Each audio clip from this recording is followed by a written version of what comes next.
Hi everyone, good morning from here. So this is me doing what I know how to do best. Yes, so I was contacted by this club, Oyana One Day Club, to make a jollof rice for them for 30 to 35 guests. So this is what I'm doing right now. I'm about to fry the tomato. I have prepped everything with my cooking partner, which is my friend, the one you're seeing there wearing red.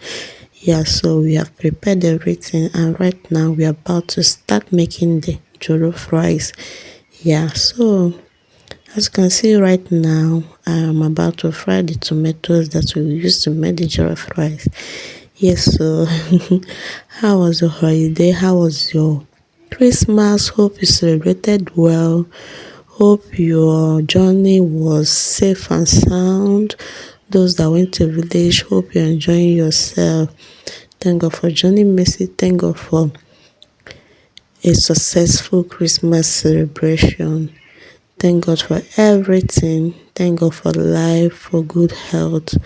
We thank God. So, as you can see, I am frying the tomatoes.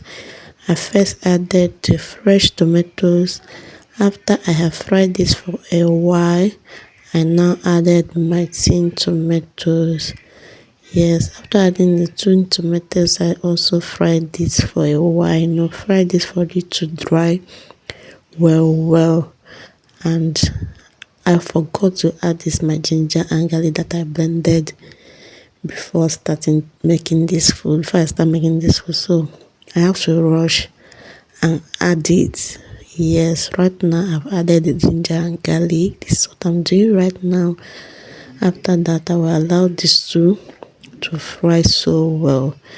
And this is me telling you guys to use this spice to make your jollof rice. Like, this spice is so wonderful. I'm a wonder. The name implies to it. Like, it does wonders to jollof rice. Just to short it, go to market and get it and use it for your jollof rice. This is the first batch done because I made this pot 2 times, 2 pots of jollof rice. Yeah, we make 10 kg of rice, and the first batch is done. Like, this food is so yummy and delicious. You need to taste it. Just bring your plate along. Oh my god, you need to eat this jollof rice. So yummy. Everything blended so well. And then I made the peppered goat meat. Yeah, I made the stir fry, carrots, green pepper, onion, tomato and pepper. Thank you for watching. Bye.